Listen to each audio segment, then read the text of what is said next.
কিরে, ঘুম থেকে উঠোস না? ওই দেখ, মোফাজ্জল সাহেবের মেয়ে আসছে বাড়িতে। শুনছি তার বলে অনেক বড় ব্যবসা। যা গিয়ে দেখ কোনো চাকরি জুটাতে পারোস কিনা। আর কত ঘুমাবি বেহায়ার মতো? নামাজ তো পড়সই না।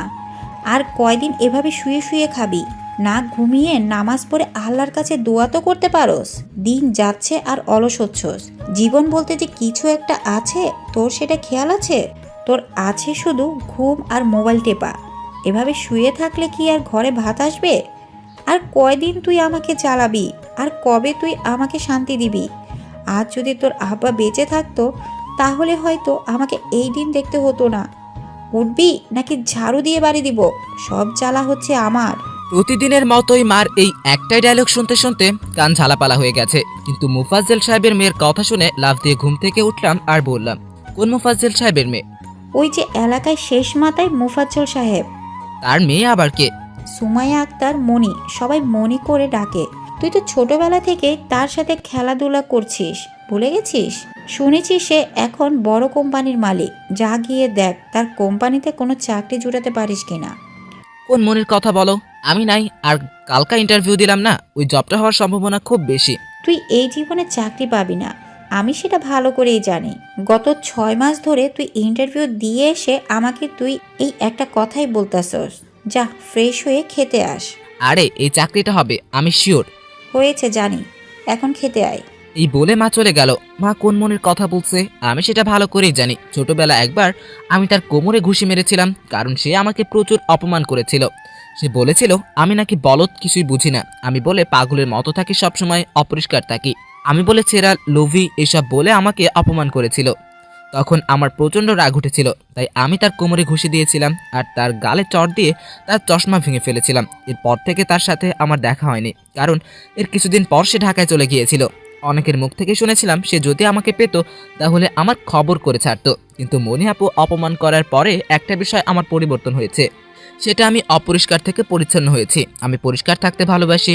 এখন মা বলে কিনা তার কাছে গিয়ে চাকরি চাইতে, জীবনেও না। যাই হোক, আমি ফ্রেশ হয়ে খাওয়া দাওয়া করলাম, আমার ঘরে বসে মোবাইল টিপতেছি। একটু পর মা এলো আর বলল, কিরে, রেডি হ, মনির কাছে যাবি না? না। কেন? মনে আছে ছোটবেলা একবার তাকে আমি কোমরে ঘুষি মেরেছিলাম, এখন যদি তিনি আমার উপর বদলা নেয়? আরে ওইসব তো ছোটবেলা হয়েছে, এইসব কি আর এখন মনে আছে? যদি মনে থাকে। দেখ, অজুহাত দিবি না। আর কত তুই এভাবে আমাকে চালাবি? প্লিজ কিছু একটা কর, কিছু টাকা হাতে নিয়ে একটা বিয়ে কর, আমাকে মুক্তি দে। ওকে মা, আমি যাব, কিন্তু তুমিও আমার সাথে যাইবা। আচ্ছা, এখন তাড়াতাড়ি রেডি হ, ভালো নতুন পোশাক পরিস। আচ্ছা মা। এই বলে মা চলে গেল। আমিও গোসল করে নতুন একটা ড্রেস পরলাম, সাথে আমার সিভিটা নিলাম। হেঁটেই মনি আপুদের বাসায় যাওয়া যায়। আমি তার মা মনি আপুদের বাসায় গেলাম। হেঁটে দেখি দারোয়ান চাচা অর্থাৎ আলামিন কাকা, ওনার সাথে খুব মজা করি। আমাকে দেখে আলামিন কাকা বলল, কি ভাতিজা, কি মনে করে এদিকে? তখন মা বলল, শুনলাম মুফাজ্জল সাহেবের মেয়ে আসছে বাড়িতে, তার সাথে একটু দেখা করব। আফা, উনি তো খুব ব্যস্ত মানুষ, জানি না দেখা করতে দেবে কিনা। আপনি তো জানেন আমার ছেলেটা অনেক দিন ধরে চাকরি খুঁজতেছে, তাই দেখি তার কোম্পানিতে কোনো চাকরির ব্যবস্থা করতে পারে কিনা। ভালো, কিন্তু ম্যাডামের সাথে দেখা করাটাই মুশকিল। কাকা একটু দেখেন না, দেখেন দেখা করাতে পারেন কিনা। আপনার দাঁড়ান, আমি ভিতরে গিয়ে দেখি কি পরিচয় দেব। বলবেন বেলাল সাহেবের ছেলে আসছে দেখা করতে। ওকে। এই বলে কাকা ভিতরে চলে গেল। কিছুক্ষণ পর এসে বলল, যান, ম্যাডাম দেখা করতে রাজি হয়েছে। আমি আর মা ভিতরে আসলাম। বাড়ির কাজের মেয়ে আমাদের বারান্দায় বসতে দিল। আমি আর মা বসলাম। আসলে এই বাড়িতে আগে আমার খুব চলাচল ছিল। মনি আপু কিছুদিন পর পর আমাদের নিয়ে পার্টির আয়োজন করতেন, আমরা খুব আনন্দ করতাম। এই বাড়িতে এখন মনি আপুর আব্বু আর আম্মুই থাকে। আগে তারা ঢাকায় থাকতো, এই 1 বছর থেকে তারা এই বাড়িতে থাকে। মনি আপুর মা বাবার নাম মনে নেই, শুনেছি তারা খুব বড় লোক, সেটা এই বাড়ি দেখেই বোঝা যায়। বিশাল জায়গা জুড়ে এই বাড়ি। আগে মাঝে মাঝে এসে এই বাড়ি থেকে আম চুরি করে নিয়ে যেতাম, সেসব এখন অতীত। কিছুক্ষণ পর মনি আপু আসলো হাতে কফি নিয়ে। মনি আপুর দিকে তাকিয়ে আমি অবাক, আগের থেকে পুরোপুরি চেঞ্জ হয়ে গেছে। আগে চোখে মুখে যে লাবণ্যতা ছিল তার শোল কোনাও নেই, কেমন অচেনা হয়ে গেছে, কেমন যেন অন্যরকম। আগের মনি আর এখন মনি আপুর মধ্যে আকাশ পাতাল পার্থক্য। চেহারা দেখলেই বোঝা যায় তার নিজের সৌন্দর্য ধরে রাখার জন্য অনেক চেষ্টা করে। আমার সন্দেহ হচ্ছে এটা কি আগের মনি আপু, না আগের মনি আপুই। আসলে আমি সালাম দিলাম, মনি আপু সালামের জবাব দিল আর বলল, কেমন আছেন আপনারা? জি আপু ভালো। ভালো, তুমি কেমন আছো? জি ভালো। আপু বলাতে আমার দিকে তাকালো, মনে হয় কিছু খেয়াল করার চেষ্টা করছে। আমাকে কি মনে করে স্মরণ করলেন? তখন মা বলল, আসলে তোমাকে যে কি করে বলি, এটা হচ্ছে আমার ছেলে রাফিদ। আমার ছেলেটা গত 6 মাস ধরে চাকরির জন্য ছুটছে, কিন্তু তার কোনো চাকরি হচ্ছে না। এখন তার কি চাকরি পাওয়ার যোগ্যতা নেই নাকি কপালে নেই সেটা বলতে পারি না। শুনেছি তোমার বলে বিশাল কোম্পানি আছে, সেখানে যদি তাকে কোনো চাকরির ব্যবস্থা করে দিতে পারো তাহলে অনেক উপকার হতো। ও আচ্ছা, আপনি কোনো টেনশন করবেন না, আপনি বাড়ি যান, আমি তার সাথে কথা বলে দেখি কিছু করতে পারি কিনা। এই বলে মনি আপু উঠে চলে গেল। মা বলল, যা বলে মন দিয়ে শুনিস, আর কোনো প্রশ্ন করলে কোনো দ্বিধা ছাড়াই প্রশ্নের উত্তর দিবি। ওকে। মা চলে গেল। কিছুক্ষণ পর মনি আপু আসলো আর বলল, তোমার নাম কি জানি বলছো? আমি রাফিদ। কোন রাফিদ? চিনি না, তোমার বায়ো দাও। আমি আমার বায়োটা এগিয়ে দিলাম। বায়োর উপর চোখ বুলিয়ে বলল, এটা কোনো সার্টিফিকেট হলো? এর চেয়ে কত ভালো ভালো রেজাল্টদেরকে আমার কোম্পানিতে বেয়ারার কাজেও হয় না। আমার কোম্পানিতে কাজ করে তারা যারা বিদেশ থেকে পড়াশোনা করে আসে, তারা। আপু সরি ম্যাডাম, আমি মোটামুটি সকল কাজই পারি। এই ধরনের কম্পিউটার, ইলেকট্রনিক্স, কারেন্টের যত কাজ আছে সব পারি। ভালো, তুমি যেহেতু এত কাজ পারো তাহলে আমার কোম্পানিতে কেন চাকরি খুঁজতেছো? ম্যাডাম, আমার মার স্বপ্ন আমি কোনো কোম্পানিতে চাকরি করব। এই রেজাল্ট দিয়ে আমার কোম্পানিতে কোনো চাকরি হবে না, তুমি এখন আসতে পারো। এই বলে মনে আপু চলে যেতে উঠলো। আমি কোনো উপায় না পেয়ে ভাবলাম আমার কথাটা একটু মনে করাই। ম্যাডাম, আপনার খেয়াল আছে ছোটবেলা একবার আপনাকে এক ছেলে আপনার কোমরে ঘুষি দিয়েছিল আর চট দিয়ে আপনার চশমা ভেঙে ফেলেছিল। কি? আমাকে কোমরে ঘুষি দেবে, চড় দেবে, আমার চশমা ভেঙে দেবে? এমন সাহস কার আছে? তুমি জানো আমি কে? বড় বড় মন্ত্রীরা আমার কাছ থেকে হাত পেতে থাকে টাকার জন্য, আর তোমাকে কিনা চড় দেবে? যত সব ফালতু কথা। তুমি এখন আসতে পারো। ওকে ম্যাডাম, কিন্তু ম্যাডাম ধরেন আমার কোনো যোগ্যতাই নেই আপনার কোম্পানিতে চাকরি করার, এরপরও কি কোনো চাকরি পাবার অধিকার আছে আপনার প্রতিবেশী হিসেবে? প্রতিবেশী তো দূরের কথা, ঘুষ দিয়ে তো চাকরিও পায় না। তোমার কপাল ভালো, তোমার সাথে দেখা করছি। মাসের পর মাস সিরিয়াল দিয়েও আমার সাথে কথা বলার সুযোগ পায় না। এত অহংকার! করলাম না আপনার কোম্পানিতে চাকরি। অনেকটা হতাশ কণ্ঠে বললাম, ধন্যবাদ ম্যাডাম আমাকে সময় দেওয়ার জন্য। তাহলে আমি যাই। আমি উঠলাম চলে আসার জন্য। মনি আপু বলল, আচ্ছা শোনো, জি বলেন। তুমি বসো, আমি আসতেছি। এই বলে উঠে চলে গেল। কাকে ফোন দিল? কিছুক্ষণ পর এসে বলল, আচ্ছা, তুমি কি কম্পিউটার বোঝো? জি ম্যাডাম। আমাকে দেখাতে পারবে? কি দেখতে চাচ্ছেন? মনি আপু তার ল্যাপটপটা দিয়ে বলল, লকটা খুলো, টাইম 1 মিনিট। একটা ওটিজি দেন। মনি আপু একটা ওটিজি দিল। ওটিজি আমার মোবাইলের সাথে ল্যাপটপে যুক্ত করলাম। তারপর 30 সেকেন্ডের ভিতরে লক খুলে ফেললাম। তারপর ম্যাডাম তার ল্যাপটপ মাঝখান থেকে ভেঙে ফেললো আর বলল, স্ক্রিনটা চালু করো, টাইম 5 মিনিট। আমি মেইন তারগুলো একসাথে করে 3-4 মিনিটের ভিতর স্ক্রিন অন করে দেখালাম। গুড। আসলে কোম্পানিতে একজন কম্পিউটার মেকারের খুব প্রয়োজন। তোমার কাজ আমার পছন্দ হয়েছে, তাই তোমাকে কোম্পানিতে চাকরি দেওয়া যায়। কি বলেন সত্যি? সত্যি। আর কোম্পানিতে তো অনেক কম্পিউটার, মাঝে মাঝে সমস্যা দেখা দেয়, বাইরে থেকে লোক এনে ঠিক করতে হয়। এখন তুমি যেহেতু পারো কম্পিউটার ঠিক করতে, তাহলে তোমাকে চাকরিটা দেওয়া যায়। ম্যাডাম অনেক ধন্যবাদ। তোমার ইমেলটা দাও, তোমার ইমেলে একটা ফর্ম পাঠাচ্ছি, ফর্মটা পূর্ণ করে আরেকটি ইমেল পাঠাচ্ছি, সেই ইমেলে পাঠিয়ে দাও। আর 2 দিনের ভিতরে কোম্পানিতে জয়েন হও। যদি বেতনটা বলতেন। প্রথমে 25,000 টাকা, পরে আস্তে আস্তে বেতন বাড়বে। ধন্যবাদ ম্যাডাম। আমাদের কোম্পানির অফিস অনেকগুলো, তার মধ্যে তুমি হেড অফিসে কাজ করবে। ওকে? জি ম্যাডাম, তাহলে আমি যাই। 2 দিনের ভিতরে তোমাকে অফিসে যেন দেখতে পাই। অবশ্যই ম্যাডাম, তাহলে আমি যাই। আমার আর খুশি আর দেখে কে। যাই হোক, ফাইনালি কিছু একটা করতে তো পারলাম। রাস্তা দিয়ে আসার সময় রাহাত সুজনের সাথে দেখা করে, তারা আমার বন্ধু। তখন সুজন বলল, কিরে এত খুশি খুশি লাগছে কেন? মামা খুশি লাগবে না কি লাগবে, ফাইনালি চাকরি হয়ে গেছে। তখন রাহাত বলল, কি কস? তোর চাকরি তোর? আমি বিশ্বাস করি না, এই কথা শোনার চেয়ে আমার মরে যাওয়া ভালো। তোর হালা। মজা না? কোথায় চাকরি হয়েছে? ঢাকা। তখন রাহাত বলল, এত দূরে কিভাবে চাকরি করবি? কোথায় থাকবি? কেমনে কি? এখনো ভেবে দেখিনি, দেখা যাক কি করা যায়। ওকে, আমাদের জানাইস। ওকে, আগে গিয়ে মাকে বলি। যা মামা, আমরা কিন্তু টিট পাই। তোরা আবার কি খাবি? যা 2টা বেনসন খাইস। সালা, আচ্ছা তুই কি ভালো হবি না? আচ্ছা, সন্ধ্যায় দেখা হচ্ছে, আমি যাই। ভাবলাম মাকে আগে গিয়ে বলবো চাকরি হয় নাই, দেখি মার রিয়াকশনটা কি হয়। আমি বাড়িতে গিয়ে চুপচাপ ঘরে বসে রইলাম। মন খারাপ করে কিছুক্ষণ পর মা এসে বলল, কিরে, পরে মনে কি বললো? কোনো কাজ টাজ দিয়েছে চাকরির জন্য? না মা। আমি জানতাম তোর দ্বারা কিছুই হবে না। তোরে নিয়ে আমি কি করি? কি জিজ্ঞেস করেছিল? আমার সার্টিফিকেট দেখে বলল, এর চেয়ে ভালো ভালো রেজাল্টের লোকেরাও বলে তার কোম্পানিতে চাকরি পায় না। তোরে কত করে বলছিলাম ভালো করে পড়াশোনা কর, কিন্তু তুই আমার কথার বিন্দু মাত্র শুনলি না। যা এখন গিয়ে খেতে কাজ কর। হয়েছে, থামো। আসলে মা, আমার চাকরি হয়েছে। মনি আপু তার কোম্পানিতে কম্পিউটারের কাজ দিয়েছে। বেতন প্রথমে 25,000 টাকা, বলেছে 2 দিনের ভিতর জয়েন হতে। সত্যি বলতেছস? আমি মাকে ইমেলটা দেখালাম। মা বলল, কবে যাবি? কেমনে করবি? কোথা থেকে করবি চাকরি? তুমি বলো। আমি কি কিছু জানি বুঝি?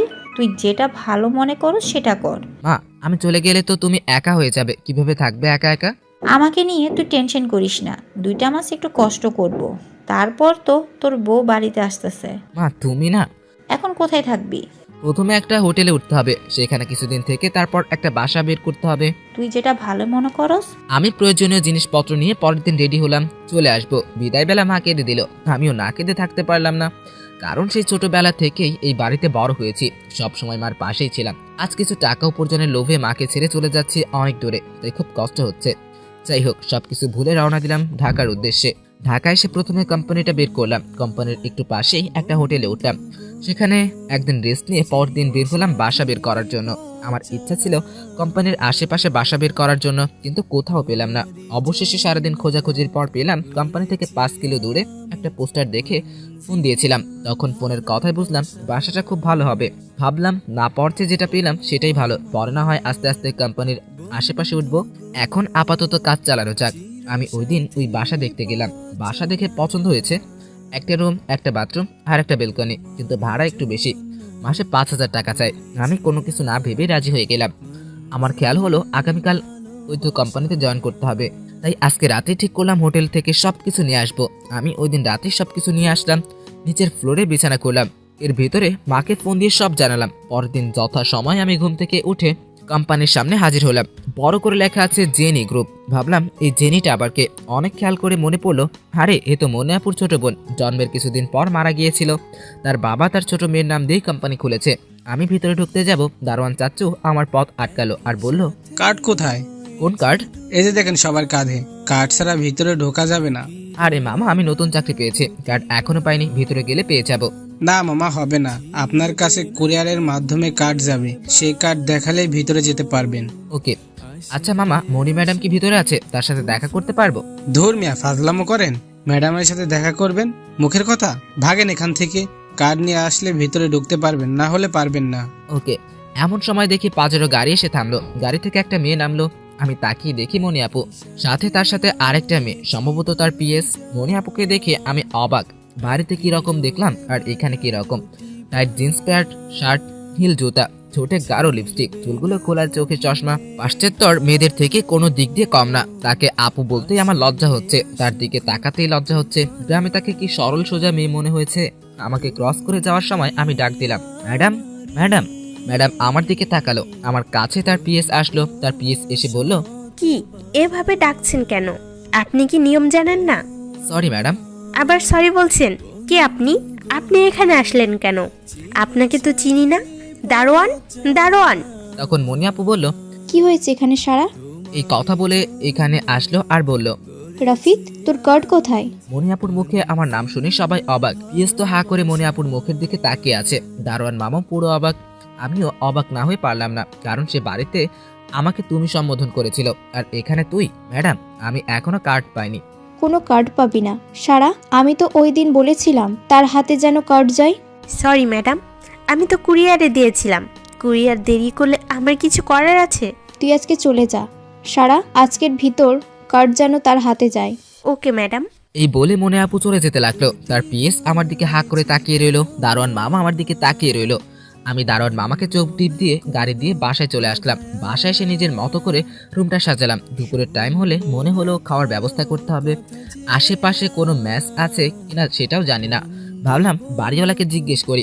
বাড়িওয়ালার দরজায় টোকা দিলাম। দরজা খুললে আমাকে দেখে বলল, বাড়িওয়ালার নাম রহিম। কি মনে করে? আঙ্কেল, আশেপাশে কি খাওয়ার কোনো ম্যাচ আছে? আছে, সামনের গলির ওখানে। ধন্যবাদ। আমি ম্যাচে গিয়ে খাবারের নাম উঠলাম। সেখানে এখন খাওয়া দাওয়া করলাম। রাতে আমার হাতে কোম্পানির কার্ড পৌঁছালো। পরদিন কোম্পানির উদ্দেশ্যে রওনা দিলাম। দারোয়ানকে কার্ড দেখিয়ে ভিতরে ঢুকলাম। কার্ডের সাথে আরো কিছু ফাইল ছিল, তার মধ্যে একটাই লেখা ছিল আমি কোথায় বসবো। আমার টেবিলে হলো 5 তলার একেবারে এক কোণায়। গিয়ে পিসি অন করলাম। কিছুক্ষণ বসে রইলাম। অচেনা নাম্বারে ফোন আসলো। ফোন ধরলাম। ওপার থেকে বলল, আমি রফিক ইলেকট্রনিক কোম্পানি থেকে বলছি। আপনি কিছুদিন আগে আমাদের এই কোম্পানিতে ইন্টারভিউ দিয়েছিলেন। জি হ্যাঁ। আপনার চাকরিটা হয়েছে। আপনার বেতন 30,000 টাকা। আপনি কি কোম্পানিতে জয়েন করতে চান? আপনাকে কিছুক্ষণ পরে জানাচ্ছি। ওকে। আমি এমন খবর শুনে কপালে হাত দিয়ে বসে রইলাম। কি হলো আমার সাথে? এটা 6 মাস ইন্টারভিউ দিয়ে কোথাও টিকিনি, আজ অন্য কোম্পানিতে জয়েন হলাম, আজকে কিনা অন্য কোম্পানি থেকে চাকরি হলো। আরে আমার পুরা কপাল। আর সবচেয়ে বড় বিষয় হলো ওই কোম্পানিতে চাকরি করলে বাড়ি থেকে আসা যাওয়া করতে পারতাম, আর বেতনও বেশি। কি করব, আমার মাথায় কাজ করছে না। মাকে ফোন দেই। আমি মাকে ফোন দিয়ে সব বললাম। মা বলল, তোর কি ইচ্ছে? তোর কি মনে হয় এখন যেখানে আছোস সেখানে সুবিধা করতে পারবি? মা এখানে আমি বাসা ভাড়া নিয়ে খাওয়ার জন্য ম্যাচ ঠিক করেছি, আর এখন আমি অফিসে বসে আছি। এখন যেখানে আসোস সেখানেই থাক। ভেবে দেখেছো আমি বাড়ি থেকে যেয়ে কাজ করতে পারবো? আমার যে বাড়তি খরচ ওইটা লাগবে না, তারপরে ম্যাচের খাবার বেশি ভালো না। মা আমি এটা ছেড়ে বাড়ি চলে আসি, আর ওইখানে সবাই অপরিচিত, আমার ভালো লাগে না। তোর যেটা ভালো মনে হয় কর। ওকে। আমি ভেবে চিন্তে সিদ্ধান্ত নিলাম মনিয়াপুর কোম্পানিতে চাকরি ছেড়ে দিব, কারণ এর চেয়ে ভালো পন্থা আমার কাছে টাকা উপার্জন করার। আর শুধু শুধু এত দূরে এসে পড়ে থেকে লাভ কি, আর বেতনও বেশি। আমি রফিককে ইলেকট্রনিক কোম্পানিতে ফোন করলাম, বলে দিলাম আমি জয়েন করব। এখন কাজ শুধু ঢাকা থেকে বিদায় হওয়া। ভাবলাম মনিয়াপুকে বলে আসি আমি আর তার কোম্পানিতে আসবো না। আমি মনিয়াপুর অফিসের কাছে গেলাম। আমাকে দেখে তার পিএস সারা কাছে আসলো আর বলল, ওনার সাথে কথা বলা খুব প্রয়োজন। ম্যাডাম এখন কারোর সাথে দেখা করবে না, যান। প্লিজ আপু, ম্যাডামকে বলেন রাফিদ আপনার সাথে দেখা করতে যাচ্ছে। সারা অনেকটা বিরক্ত হয়ে মনিয়াপুর কাছে গেল, গিয়ে কি জানি বলল। একটু পরে সে বলল, যান। আমি ভিতরে গেলাম, দেখি অফিসটা তার নিজের মতো করে সাজিয়েছে, খুব সুন্দর অফিস। আমাকে দেখে মনিয়াপু বলল, কি রফিদ, তোর যদি কারো প্রয়োজন হয় তাহলে তোর অফিসে ফোন যাবে। জানি ম্যাডাম, আসলে আমি আসছি অন্য বিষয়ে কথা বলতে। কি বলবি বল। ম্যাডাম আমি চাকরিটা ছেড়ে দিতে চাই। কেন? মনিয়াপু পিছে থেকে চোখ সরিয়ে আমার দিকে তাকালো। আমার বাড়ির কাছে একটা কোম্পানিতে ইন্টারভিউ দিয়েছিলাম, ওইখানে আমার চাকরি হয়েছে, বেতন 30,000 টাকা, সেজন্য আমি চাকরি ছেড়ে দিতে চাই। ভালো, এত কষ্ট করে এখানে আসলি আবার চলে যাবি? আসলে ম্যাডাম আমার বাড়ির কাছেই তো, সেই জন্য। বেতন জানি কত? 30,000 টাকা। যা আমিও তোকে 30,000 টাকা দিব, এখন গিয়ে কাজ কর। না ম্যাডাম, আসলে বাড়ির কাছে তো, সেজন্য হাতছাড়া করতে চাচ্ছি না। রাফিদ, চাকরিটা ছাড়িস না, তোকে আমার প্রয়োজন পড়বে। মনিয়াপুর মুখ থেকে এমন কথা শুনে নিজের ভিতরে একটু অহংকার কাজ করলো। ভাবলাম ওই সময় তো চাকরি দিতে চাচ্ছিলেন না, আর এখন অনুরোধ করছেন। না না, আমি কোনোভাবেই আর এইখানে থাকছি না। দেখি আপু এক দৃষ্টিতে আমার দিকে তাকিয়ে আছে। Sorry madam. রাফিদ, তোকে আমি ভালো করেই চিনি, আমি তোর প্রতিবেশী, বিপদে আপদে আমার তোর কাজে লাগতে পারে। তখন ম্যাডামের পিএস বলল, ম্যাডাম সে যেহেতু থাকতে চাচ্ছে না, তাহলে তাকে কেন বিরক্ত করছেন? আচ্ছা, তোরে আবার ভাবার সুযোগ দিলাম, আরেকবার ভেবে দেখ। সরি আপু। এই বলে আপু পিসিতে মনোযোগ দিল। সারা আমার কাছে এসে আমার কার্ড নিয়ে নিল। আমি চলে আসলাম, ভাবলাম কাজ নিয়ে চলে যাই। গেট থেকে বের হতে যাব, এমন সময় দেখি মোবাইলে কল আসলো। দেখি রফিক ইলেকট্রনিক কোম্পানি থেকে ফোন ধরলাম। হ্যালো, জি বলেন। আপনি রাফিদ বলতেছেন? জি হ্যাঁ। আপনাকে যে পোস্টে চাকরি দেওয়া হয়েছে সে পোস্টে একটা প্রবলেম হয়েছে। কি প্রবলেম? আপনি যে পোস্টে জয়েন করতে চান সে পোস্টে আরেকজন ঢোকার জন্য 6 লক্ষ টাকা দিয়েছে। এখন আপনি যদি এর থেকে বেশি টাকা দিতে পারেন তাহলে 2 দিনের ভিতরে জয়েন করতে পারেন, অন্যথায় আপনি চাকরি থেকে বঞ্চিত হবেন। আমি কোনো কিছুই না ভেবে বললাম, গো টু হেল। আমি আবার অফিসে এসে ওয়াশরুমে ঢুকলাম। ঢুকে চোখে মুখে ইচ্ছে মতো পানি দিলাম। আমি বুঝতে পারছি না আমার সাথে এসব কি হচ্ছে। ঘুষ চাওয়া নতুন কিছু না, এর আগে আরো অনেক কোম্পানিতে ঘুষ চেয়েছে। মার পরিষ্কার কথা, একটা টাকাও মায় ঘুষ দিবে না। চাকরি না পাইলে খেতে কাজ করে খাইতাম। অন্য অন্য কোম্পানি থেকে ঘুষ চেয়েছে, কিন্তু সেটা প্রথমবার বলে দিয়েছি। কিন্তু এই কোম্পানি প্রথমে আমার চাকরি শিওর করে তারপর ঘুষ চেয়েছে। আমার সাথে কেন এরকম হয়? আসলে সব আমার দোষ, লোভ আমার বেশি। যেটা পেয়েছিলাম সেটা নিয়ে খুশি থাকতাম। এখন মনি আপু আমাকে আর চাকরি দিবে না, আর দেখা করতে পারবো কিনা সন্দেহ। সব দোষ আমার। প্রয়োজনের চেয়ে বেশি কিছু পেয়ে গিয়েছিলাম, সেজন্য মনের ভিতর অহংকার কাজ করছিল। এখন কই তোর অহংকার? কিভাবে আবার মনি আপুর সামনে যাব? না, যেতেই হবে। একবার অফিস থেকে বের হয়ে গেলে আর পাবো না, তার আগেই ধরতে হবে। দরকার হলে পায়ে পড়তে হবে, কারণ আমি মাকে আর কষ্ট দিতে চাই না। আমি মনি আপুর অফিসে গেলাম। দরজার সামনে দেখি সারা বসে আছে। আমাকে দেখে তার মুখের রং পাল্টে গেল। বুঝলাম আমার খবর আছে। আমি আস্তে আস্তে সারার সামনে গেলাম। আমাকে দেখে সারা বলল, কি রে, আবার কি মনে করে? ম্যাডামের সাথে একটু দেখা করব। ম্যাডাম এখন রেস্ট নিচ্ছে, তাই আজকে কারোর সাথে দেখা করবে না। কি করে উনি? সেসব জেনে তোর লাভ কি? আপনি আমাকে তুই করে বলেন কেন? আপনি আমাকে চিনেন? ম্যাডাম বলে তাই আমিও বলি। কি কোনো সমস্যা? না। আজ পর্যন্ত ম্যাডামকে দেখলাম না কারো কাছে রিকোয়েস্ট করতে। আজ তোকে কিনা রিকোয়েস্ট করছে চাকরি না ছাড়তে। আর তুই তো চাকরি ছেড়ে দিয়েছিস, এখনো এখানে কি? কোনো এক সমস্যার কারণে আমি চাকরিটা ছাড়তে পারছি না। তুই তো চাকরি থেকে বের হয়ে গেছস, সব জায়গা থেকে তোর নাম কেটে দেওয়া হয়েছে, তোকে চাকরি থেকে বাদ দেওয়া হয়েছে, তুই এখন আসতে পারস। না, আমার আবার চাকরিটা দরকার। মনটা খারাপ করে বললাম, সারাও খুব সুন্দরী, মনি আপুর চেয়েও কোনো দিক দিয়ে কম না, কিন্তু মনি আপুর তুলনায় কিছুই না। ছোটবেলায় মনি আপুকে আমার খুব ভালো লাগতো। জানি না মনি আপুর বিয়ে হয়েছে কিনা বা কোনো বয়ফ্রেন্ড আছে কিনা, সেসব জেনেও আমার লাভ নেই। আমি আসছি এখানে টাকা উপার্জন করতে, প্রেম ভালোবাসা আমার দ্বারা হবে না। আর পাগল নাকি, মনি আপু কোথায় আর আমি কোথায়? তখন ম্যাডামের পিএস সারা বলল, তোরে কোনোভাবেই চাকরি দেওয়া যাবে না। আপু প্লিজ একটাবার দেখা করতে দিন, আপনার পায়ে পড়ি। আচ্ছা, বসের সাথে দেখা করলে পরে যদি বস তোকে চাকরি না দেয়? আমি টেনশনে পড়ে গেলাম। কথা তো ঠিকই বললো, যদি চাকরি আবার না দেয় তাহলে বিপদে পড়ে যাব। যদি সারাকে পটাতে পারি তাহলে হয়তো সারাও আমার পক্ষে একটু হেল্প করতে পারে। তাহলে চলে যেতে হবে। মনে কর ম্যাডাম তোকে চাকরি দিবে না, এখন তুই চলে যা। যদি আপনি আমাকে হেল্প করেন তাহলে আপনাকে একটা গিফট দিব। তুই কি আমাকে ঘুষ দিচ্ছস? হুম। কি দিবি শুনি? একটা লিপস্টিক। হোয়াট? One lipstick? তুই যাবি এখান থেকে নাকি সিকিউরিটি ডাক দিব? ভেবে দেখেন, আপনি না নিলে আমি ম্যাডামকে লিপস্টিক গিফট করব। ছোটবেলায় একবার আমি মনি আপুকে লিপস্টিক গিফট করেছিলাম। মনি আপু অনেক খুশি হয়েছিল। তখন সারা আপু রেগে বললেন, সিকিউরিটি, সিকিউরিটি। সারা জোরে জোরে চিৎকার করে সিকিউরিটি ডাকছে, যার কারণে মনি আপু বাইরে বের হয়ে আসলো আর বলল, সারা কি হয়েছে, চিৎকার করস কেন? সরি ম্যাডাম, রাফিদ মনে হয় পাগল হয়ে গেছে।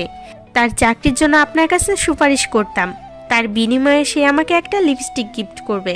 জি ম্যাডাম, আপনার সাথে রাফিদ দেখা করতে যাচ্ছে। 10 মিনিট পরে বল আসতে। জি ম্যাডাম।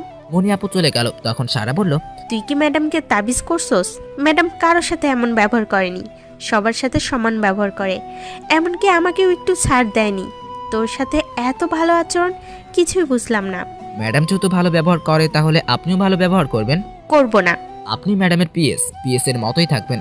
আমি ম্যাডামের বডিগার্ড, ম্যাডামকে নিরাপত্তা দেওয়া আমার কাজ, এবং ম্যাডামের সকল কাজে আমি পারদর্শী। বডিগার্ডের মতো থাকবেন। আমার হাতের এক চর খেলে সারা জীবন মনে থাকবে। দিবা একটা চর? না থাক, আমি বরং ম্যাডামের সাথে দেখা করে আসি। আমি ম্যাডামের অফিসে ঢুকলাম। মনি আপু বলল, আবার কি প্রয়োজন? ম্যাডাম আমার চাকরিটা প্রয়োজন। কেন, ওইখানে আর যাবি না? না, কারণ তারা 6 লক্ষ টাকা ঘুষ চাচ্ছে। আমার আম্মু 1 টাকাও ঘুষ দিবে না। কিন্তু আমার এখানে তোকে আবার ঢুকতে যে 6 লক্ষ টাকা লাগবে। ম্যাডাম টাকা দিতে পারবো না। তাহলে তুই আসতে পারস। ম্যাডাম জানি আমার ভুল হয়েছে, প্লিজ একটু দয়া করেন। ম্যাডাম আপনার পায়ে পড়ি, আমার মার অনেক শখ একটি চাকরি করব। দেখ, তোর কাজটা এতটা গুরুত্বপূর্ণ না, তোরে আর এখন প্রয়োজন নেই। আমি বুঝতে পারছি মনি আপু রাগ করছে, যেভাবেই হোক রাগ ভাঙাতে হবে, কিন্তু কিভাবে? ম্যাডাম প্লিজ আমার সাথে এরকম করবেন না। ওকে, তোরে চাকরিটা দিলাম। আগে আমার থেকে তুই যে সম্মানটা পেতি সেটা কি আর পাবি? তুই আমার কাছে সব সময় অবহেলিত হয়ে থাকবি। তুই কি সেটা চাস? সমস্যা নেই। আরেকটা জিনিস, তুই কোনো সময় বলতে পারবি না আমি তোকে চিনি, অথবা তুই আমাকে চিনিস। ওকে। তুই কোনো সময় আমার সামনে আসবি না। ওকে। এটাই তো লাস্ট চান্স। তোর বিরুদ্ধে যদি কোনো কমপ্লেন আসে, আমি বলার আগে তুই চাকরি ছেড়ে দিবি। মানুষের তো ভুল হতেই পারে। না, তুই কোনো ভুল করতে পারি না। Okay madam. দেখি ম্যাডাম রাগান্বিত হয়ে কথাগুলো বলছে। অফিসে কারোর সাথে 1 মিনিটের বেশি কথা বলতে পারবি না। কেন ম্যাডাম? আমি বলছি তাই। আর কোনো মেয়ের সাথে তো ভুলেও না, প্রয়োজন ব্যক্তিত্ব। না ম্যাডাম, কথা বলার অধিকারটা অন্তত দেন। বুঝছি তোর চাকরি করার ইচ্ছে নেই। আছে ম্যাডাম। ম্যাডাম সবার সাথেও না। না, কারোর সাথেই না। এমন ভাব ধরবি যেন তুই কথা বলতে পারোস না। ওই দেখ, কাগজটা প্রিন্ট হচ্ছে, কাগজটা নিয়ে আয়। কাগজের উপর চোখ বোলা আর স্বাক্ষর কর। আমি কাগজের উপর চোখ বুলালাম। দেখি আপু যা বলছে তাই কাগজে লেখছে। আমি ভাবলাম এটা মেনে নেওয়া সম্ভব না, এমন শাস্তির জীবনেও শুনি নাই। আমি বললাম, আপনি যেহেতু আমার প্রতিবেশী তাহলে অন্তত আপনার সাথে কথা বলার অধিকার দেন। তুইও তো আমার সামনে সামনে আসতে পারবি না। তুই যদি এই শর্তগুলো রাজি থাকোস তাহলে স্বাক্ষর কর। না ম্যাডাম, আমি পারবো না। ওকে, সিকিউরিটি ডাকছি তোরে বের করে দিতে। আপু আপনার সাথে কথা বলার অধিকার দেন। না। একজনের সাথে কথা বলার অধিকার দেন। না, কারোর সাথে না। প্লিজ একজনের সাথে। ওকে, সবার সাথে কথা বলতে পারোস। ওকে। এখন স্বাক্ষর দে। আমি স্বাক্ষর দিয়ে কার্ড নিয়ে অফিসে চলে আসলাম। মনি আপু কাজটা করলো কি? মনে হয় রেগেই কাজগুলো করছে। রাগ ভাঙলে ঠিক হয়ে যাবে। দেখি দুপুরের খাবারের সময় হয়ে গেছে। আমি কোম্পানি থেকে বের হয়ে এক চায়ের দোকানে গিয়ে হালকা কিছু খেয়ে অফিসে চলে আসলাম। এসে বসে বসে ঘুমোচ্ছি, কারণ কোনো কাজ নেই। অফিস শেষ করে বাসায় আসলাম। বাসায় এসে খাওয়া দাওয়া করে গোসল করলাম, রুমটা পরিষ্কার করে কিছুক্ষণ মোবাইল টিপে ঘুমিয়ে গেলাম। পরদিন অফিসে গেলাম। কিছুক্ষণ পর দেখি সারা কল দিল। সারা বলল তারা অফিসে যেতে।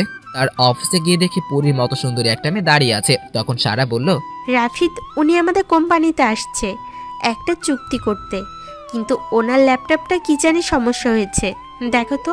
ওকে।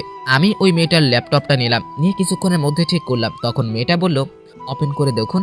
মেয়েটা ল্যাপটপ ওপেন করলো। সারা ইশারায় বলল চলে যেতে। আমি চলে আসলাম। আমি পিসিতে মুভি দেখতে লাগলাম। কিছুক্ষণ সারা আবার কল করলো আর বলল, নিচতলায় 65 নম্বর অফিসে দেখো তো কি সমস্যা। আমি ওইখানে গেলাম। গিয়ে তার কম্পিউটার ডেস্কটপে একটু সমস্যা, যেটা সলভ করে আসলাম। এসে আবার মুভি দেখতে লাগলাম। দেখি মা ফোন দিয়েছে। কিরে, তুই না বললি বাড়িতে আসোস, এখনো তো আসলি না? মা, ওইখানে টাকা চাই 6 লক্ষ, তাই আমি আর আসিনি। এখন মনিয়াপুর কোম্পানিতেই আছি। আচ্ছা, মন দিয়ে কাজ কর। ওকে। আবার মুভি দেখতে লাগলাম। কিছুক্ষণ পর দেখি মনিয়াপু কল দিল। আমি তড়িঘড়ি করে ফোন ধরলাম। জি ম্যাডাম, কোনো প্রয়োজন? তোর কি এটা মুভি দেখার জায়গা? না। তো মুভি দেখছস কেন? অবসর টাইম পাস করছি। আর আপনিই তো বলেছেন কারোর সাথে কথা না বলতে। আমার মুখের উপর কথা? Sorry madam. তোকে একটা ফাইল দিচ্ছি, এটা কমপ্লিট কর। ওকে। দেখি আমার ইমেইলে একটা ফাইল আসলো। আমি কমপ্লিট করলাম। কিছুক্ষণ বসে রইলাম। আমার এখানে কল আসলো। বলল 80 নাম্বার রুমে বলে কি প্রবলেম হয়েছে। আমি সেখানে গেলাম। গিয়ে দেখি আমার সমবয়সী এক ছেলে কাজ করতেছে। সে বলল তার কম্পিউটারে কি জানি সমস্যা। আমি তার কম্পিউটার চেক করে সমস্যাটা বের করলাম। আমি কাজ করতেছি। সে বলল, ভাই আপনাকে তো আগে দেখি নাই। ভাই আপনি কি নতুন আসছেন? জি ভাই। ভাই আপনার নাম কি? রাফিদ। আমি শিহাব, দেখা হয়ে ভালো লাগলো। আমি ওনার সাথে হ্যান্ডশেক করলাম। মিটু। ভাই এটা ঠিক করতে কতক্ষণ লাগবে? 10 মিনিটের মতো। ওকে। ভাই একটা প্রশ্ন ছিল। জি ভাই বলেন। ভাই এখানে দেখি সবাই সবার কাজ মন দিয়ে করছে, কারোর সাথে কেউ কথা বলে না, কারণটা কি? ভাই এটা এই কোম্পানির নিয়ম, কেউ ভঙ্গ করলে তার চাকরি নট। আমি ভাবলাম যাক, তাহলে শুধু আমার জন্য নিয়ম না, সবার জন্যই। যাক, বাঁচা গেল। কিন্তু এইটা কি করে সম্ভব? একটানা 6 ঘন্টা কাজ করতে হয়, এর মধ্যে কেউ কারোর সাথে কথা বলে না। এমন নিয়ম আমি জীবনেও শুনিনি। এখন তো দেখি তারা কাজ করতে আসে না, জেলখানায় আসে। দূর, এত কিছু চিন্তা করে লাভ কি? আমি আমার চিন্তা করি। ভাই শেষ, এখন আসি। ওকে। আমি আমার অফিসে চলে আসলাম। কিছুক্ষণ পর সারা আমাকে বলল তার অফিসে যেতে। আমি সারার অফিসে গেলাম। সারা বলল, তোর তো কোনো কাজ নেই, আমার এই ফাইলটি কমপ্লিট করে দে। ওকে, এখানে বসে করি। ওকে। এই কোম্পানির একটা অদ্ভুত নিয়মের কথা শুনলাম। কি কথা? এখানে বলে প্রয়োজন ব্যতীত কারোর সাথে কেউ কথা বলতে পারে না। কেন? জানি না। আপনি জানেন না? এটা কি করে সম্ভব? এটাই অফিসের নিয়ম। ওহ, কিন্তু নিয়মটা একটু অন্যরকম হয়ে গেল না? আমাকে জিজ্ঞেস করতাছস কেন? ম্যাডামকে গিয়ে জিজ্ঞেস কর। ওকে। আমি আর কিছু বললাম না, সোজা বাসে চলে আসলাম। অফিস শেষ করে এসে খাওয়া দাওয়া করে গোসল করলাম, কাপড়গুলা পরিষ্কার করলাম। আমি পরিষ্কার থাকতে পছন্দ করি। আমি একটা কাপড় 2 দিনের বেশি পরি না, পরে সেটা ধুতো করে আবার পরি। আমি যতই অলসই, কিন্তু পরিষ্কার থাকতে আমি পছন্দ করি। এভাবে কিছুদিন চলে গেল। আমার অফিসে অধিকাংশ সময় কাজ থাকে না, বসে বসে সময় কাটাই। মনিয়াপুর মতিগতি ভালো লাগতেছে না। আমার সামনে পড়লে কেমন জানি রাগী চোখে তাকিয়ে থাকে। কারণটা বুঝে পাচ্ছি না। আমি শুধু অফিসে বসে থাকি সেই জন্য। একদিন রাতে দেখি সারা কল দিল। রাত তখন 9টা। আমি ফোন ধরলাম। কি রে, কই তুই? বাসায়। একটা জরুরি কাজে তোকে এখন আসতে হবে। কেন? এখন আমি ঘুমোবো। আমি আর বস একটা মিটিংয়ে আছি, এখানে একটু সমস্যা হয়েছে আর এখানে আসতে হবে। ওকে, কোথায় আসতে হবে? আমি তোরে লোকেশন দিচ্ছি, যত তাড়াতাড়ি সম্ভব চলে আয়। ওকে। আমি রেডি হয়ে সারার দেওয়া লোকেশনে চলে আসলাম। এসে দেখি এখানে একটা বিশাল হোটেল।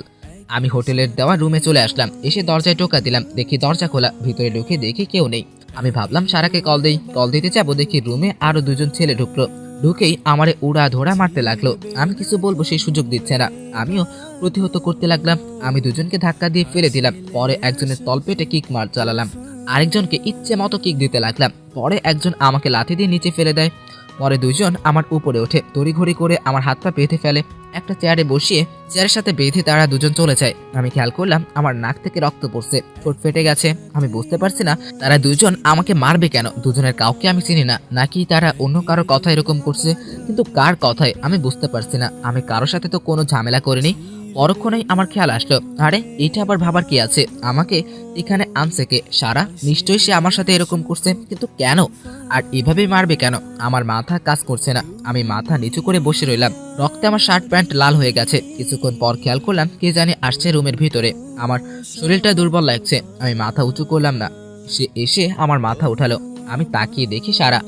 আমি অবাক হইনি, কারণ সে যেহেতু আমাকে এখানে ফোন করে আনছে, তাহলে নিশ্চয়ই এটা তারই কাজ। সে টিস্যু দিয়ে আমার মুখ মুছে দিচ্ছে। আমি বললাম, হাত ছাড়া শয়তান। দেখ, বকা দিস না, আমি তোরে কিছু করছি? হাত ছড়া। আমি মনিয়াপুর কাছে বলবো তুই যে আমার সাথে কি করছস। ওহো, তুই তো দেখি ম্যাডামের নামও জানোস।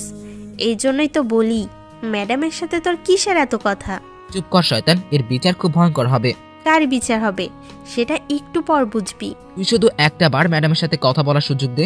আমার চোখে মুখ দিয়ে আগুন বের হচ্ছে রাগে। হাত দুটো যদি খোলা থাকতো তাহলে এতক্ষণ তাকে আধা মরা করে ফেলতাম। দুঃখিত, দিতে পারলাম না। আচ্ছা, তুই আমার সাথে এরকম করছিস কেন? আমি তোর কিছু করেছি? তোর সাথে আমার কোনো ঝামেলাই নেই, ঝামেলা আছে আরেকজনের। কে সে? একটু পর দেখতে পারবি। তাকে বল আমার সামনে না আসতে, তাকে পেলে আমি মেরেই ফেলবো। সে সাধ্য তোর নেই। দেখা যাবে, তুই সাহস থাকলে আমার হাত খুলে দে, দেখ তুই এইখান থেকে বেঁচে ফিরতে পারিস কিনা। ভাবনাই ফেলে দিলি। আচ্ছা যাই হোক, আমি চলে যাই। একটু পর তোর সাথে একজন দেখা করবে, তার কাছেই তুই তোর রাগ মিটাস। এই বলে সারা চলে গেল। কিছুক্ষণ পর আরেকজন কে জানে আসলো। তার দিকে তাকাতেই আমার উপর আকাশ ভেঙে পড়লো। আমি কথা বলার ভাষা হারিয়ে ফেলেছি। সেটা হলো মনি আপু। মনি আপু আমার সাথে এরকম করলো, মনি বিশ্বাস করতে পারতেছি না। মনি আপু আমার সামনে এসে বসলো আর বলল, ইস, তোর একটু বেশি মারছে। সরি। Why why? তোর সাথে আমার কোনো শত্রুতা নেই। তাহলে কেন? মনে আছে আজ থেকে 10 বছর আগে আমার কোমরে ঘুষি দিয়েছিলি আর আমাকে চর দিয়ে চশমা ভেঙেছিলি? মনে আছে। সেটার জন্য এমন করেছি। আসলে কি জানিস, আমি আমার মনকে শান্তি দিতে পারছি না। তোরে দেখলেই আমার সেই ছোটবেলার কথা মনে পড়ে যায়। এটার জন্য এত কিছু করতে হবে? ওই দিন আমাকে চড় দিয়ে দিতেন, আমি কিছু মনে করতাম না। দেখ, তোর মনে করায় আমার কিছু যায় আসে না। তুই সেটা 8-10টা ছেলের মতোই আমার কাছে। আর তোকে আমি নিজে হাতে মারবো, না হলে আমার মন শান্তি হবে না। আপনি যদি আমাকে মারতেন তাহলে আমার কোনো দুঃখ থাকতো না। আপনি মানুষ ভাড়া করে আমাকে মারছেন। আসলে আমি লোক পাঠাইছিলাম তোকে ধরে চেয়ারে বাঁধতে, কিন্তু তোকে কাবু করতে একটু সমস্যা হচ্ছে। সে ছোটবেলা থেকে আমার চোখের একটু সমস্যা। আজ আমি তোকে কানা বানাবো। যা ইচ্ছা করেন, আমার শরীর খুব দুর্বল লাগছে। মনি আপু কোনো কিছু না ভেবেই আমাকে ঠাস ঠাস করে 2টা চড় দিল, দিয়ে আরো 4টা চড় লাগালো। আমার গাল দুটো দিয়ে যেন আগুন বের হচ্ছে। তারপর আবার আমার নাকে ঘুষি দিতে লাগলো, চোখে একটা ঘুষি দিল, চোখ ফেটে যেন রক্ত বের হচ্ছে। এভাবে মারার কারণে ব্লিডিং আরো বেড়ে গেল। দেখে মনি আপু চলে যাচ্ছে। আমি বললাম, আপু আমার শরীরটা খুব দুর্বল লাগছে, অতিরিক্ত ব্লিডিং এর কারণে মনে হয় বাঁচতে পারবো না। যদি মারা যাই তাহলে আপু প্লিজ আমার মাকে দেখে রাখবেন। এই বলে আমি মাথা নিচু করে বসে রইলাম। আমার চোখ দুটো বুঝে আসছে, আর কিছু মনে নেই। চোখ খুলে দেখি কোনো এক হাসপাতালে ভর্তি আছি। দেখি মুখে ব্যান্ডেজ। আস্তে আস্তে আমার সব খেয়াল হলো। আমি আমার মোবাইল খুঁজতে লাগলাম। দেখি এক নার্স আসলো আর বলল, বেশি নড়াচড়া করবেন না, ব্লিডিং শুরু হবে। আমি কয়দিন এখানে আছি? গত রাতে আপনাকে এখানে আনা হয়েছে, আপনি ঘুমিয়েছিলেন। আমার মোবাইলটা কোথায় জানেন? আপনার সাথে তো মোবাইল আসে নাই। ওহ, আমার আর কতক্ষণ এভাবে থাকতে হবে? আপনার চোখে মারাত্মক চোট লেগেছে, যার জন্য আপনাকে চোখের ডাক্তার শরণাপন্ন হতে হবে। আর আপনার প্রচুর ব্লিডিং হয়েছে, সেজন্য আপনার চিকিৎসা করতে রক্তের প্রয়োজন ছিল, কিন্তু আপনার রক্তের গ্রুপ ছিল এ নেগেটিভ। এই রক্ত আমাদের কাছে ছিল না। যে নিয়ে এসেছিল আমরা তাকে জানালাম, সে আপনাকে 1 ব্যাগ রক্ত দেন, যার জন্য আপনি এই যাত্রায় বেঁচে যান। আপনার মোবাইলটা দেওয়া যাবে? আমার মাকে ফোন করব। আমাদের ব্যক্তিগত মোবাইল কোনো পেশেন্টকে দেওয়া যায় না। প্লিজ আপু দেন, আমার মা মনে হয় খুব টেনশন করছে। শুধু 1টা মিনিট। এটা আমাদের রুলস, আমরা রুলস ভঙ্গ করি না। প্লিজ আপু 1টা মিনিট। ওকে, এই নিন। আমি ফোন নিয়ে মার কাছে কল দিলাম। মা কল ধরলো। মা বলল, কিরে, তোকে সকালে ফোন দিলাম, ধরলি না কেন? এই তো মা, একটু ব্যস্ত ছিলাম। ওকে, খাওয়া দাওয়া ঠিক মতো করিস। তোর ওই নাম্বার কি হয়েছে? মা অফিস থেকে কি যেন সমস্যা হয়েছে, কিছুদিন পরই নাম্বার কল দিও। আচ্ছা আর ওই নাম্বার ফোন দিও না। এখন রাখি। আচ্ছা। মার সাথে কথা বলে মনটা এখন খুব ভালো লাগছে। আমি নার্সকে মোবাইল দিয়ে দিলাম। নার্স বলল, আপনি এমন আহত হয়েছেন, কিন্তু আপনার মাকে বললেন না কেন? মাকে বললে সমস্যা আছে। আপনি যে আহত হয়েছেন আমরা ভাবছিলাম পুলিশকে ইনফর্ম করব, কিন্তু যে আসছিল আপনাকে নিয়ে সে না করেছে। পুলিশকে না বলে ভালোই করছেন। এই নিন ওষুধ। ধন্যবাদ। আচ্ছা, আমার হাসপাতালের বিল কত হয়েছে? সেটা বলতে পারবো না, কিন্তু আপনার হাসপাতালে বিল পে করে দিয়েছেন যিনি আপনাকে নিয়ে আসছিল। কি নিয়ে আসছিল জানেন? চিনি না। তার মুখের বর্ণনা দিতে পারবেন? পারবো। বলেন। উনি খুব আতঙ্কে ছিলেন এবং খুব কাঁদছিলেন। তিনি কিছুটা মিডিয়াম বয়সের ছিলেন, আমি বয়স 20-র ওপর হবে। তিনি অত্যন্ত সুন্দরী ছিলেন, মুখের মধ্যে মায়াবী একটা ভাব ছিল। সবচেয়ে বড় কথা হলো তিনি চশমা পরা ছিলেন। ওকে ধন্যবাদ, আমি তাকে চিনেছি। এখন রেস্ট নিন। আমি ভালো করেই চিনতে পারছি এটা মনি আপু ছিল। আমাকে মেরে এখন ভালো শাস্তি আসছে। আমি তো মরেই যাচ্ছিলাম, এর শাস্তি মনি আপু অবশ্যই পাবে। আমি আর মনি আপুর কোম্পানিতে চাকরি করব না, পরে আবার কোনো ঝামেলায় ফেলে আবার আমাকে মারবে। এর চেয়ে ভালো সময় থাকতে কেটে পড়া। আর সারাকে আমি কোনোভাবেই ছাড়বো না। আচ্ছা, আমার মোবাইল কোথায়? মোবাইলের জন্য খুব টেনশন। মোবাইলের মধ্যে আমার গুরুত্বপূর্ণ ফাইল ছিল, যেটা অনায়াসে একটা ল্যাপটপ হ্যাক করা সম্ভব, অসুবিধা নেই। সেই ফাইল আমার গুগল ড্রাইভে আপলোড করা আছে। এখন টাকাও নেই, একটা মোবাইল কিনবো। চোখে কেমন জানি ঝাপসা দেখছি, চোখের ডাক্তার দেখানো লাগবে। সেই টাকাও নেই, মার কাছে টাকা চাবো সেই উপায় নেই। মার কাছে টাকা চাইলে হাজার প্রশ্ন ছুড়ে দিবে। আর মনে হয় না মার কাছে টাকা আছে, মা ব্যবস্থা করে দিবে। সত্যি কথা বললে মা শুধু বলবে শুধু বাড়িতে চলে যেতে। এখন কি করব? আমার মাথায় কোনো কাজ করছে না। এখন কাজ শুধু এখান থেকে বের হওয়া। দেখে নার্স প্রবেশ করছে, হাতে আমার পোশাক। আসলে নার্সটা খুব সুন্দরী। নার্স বলল, এই নিন আপনার কাপড়। ধন্যবাদ, আমি এখন চলে যেতে চাই। কিন্তু উনি বলেছিল তিনি এসে আপনাকে নিয়ে যাবে। থাক, তার আর দরকার নেই। এই ওষুধগুলো খাবেন রুটিন মতো। ওকে। ধন্যবাদ, আবারও আসবেন। না, আমার আর এখানে আসার ইচ্ছে নেই, কারণ আমি মরতে চাই না। এখানে সবাই আসে বাঁচার জন্য, মরার জন্য নয়। মরার জন্যই আসে, না হলে কেন? আমি মরতে বসেছিলাম। দেখেন, আমরা আপনাকে সুস্থ করে তুলেছি, আপনার কৃতজ্ঞ থাকা উচিত। ওকে, ধন্যবাদ। নার্স চলে গেল। আমি পোশাক পাল্টিয়ে এমন ভাব ধরলাম যেন আমার কিছুই হয়নি। আমি হাসপাতাল থেকে বের হয়ে আসলাম, দেখি সারা আর মনি আপু গাড়ি থেকে নামলো। তাদের দেখে আমার মেজাজ গরম হয়ে গেল। সারা হেঁটে আমার কাছে আসলো আর বলল, ম্যাডাম তোকে ডাকছে। আমি তাচ্ছিল্যের হাসি দিয়ে বললাম, কি আমার ম্যাডাম? আর আপনি কে? দেখ, ভাব ধরিস না, ম্যাডাম দাঁড়িয়ে আছে। কি আমার ম্যাডাম? আমি কি কোনো কোম্পানিতে চাকরি করতাম? মনে হয় না। আর আপনিই বা কে? ম্যাডাম দাঁড়িয়ে আছে। লিসেন, আমি কোনো কোম্পানিতে চাকরি করি নাই, না আমার ছিল কোনো বস। আর আপনাকে আমি চিনি না, আমাকে আর ডিস্টার্ব করবেন না। এই বলে আমি রিক্সা নিয়ে চলে যেতে আসলাম বাড়িতে। বাড়িতে এসে বাড়িওয়ালার মোবাইলটা নিয়ে মাকে ফোন দিলাম আর বললাম, মা কিছু টাকা পাঠাও। কেন, কি হয়েছে? কোনো সমস্যা? মা, আমার মোবাইলটা ছিনতাই হয়ে গেছে, কিছু টাকা দরকার। কিভাবে ছিনতাই হয়েছে?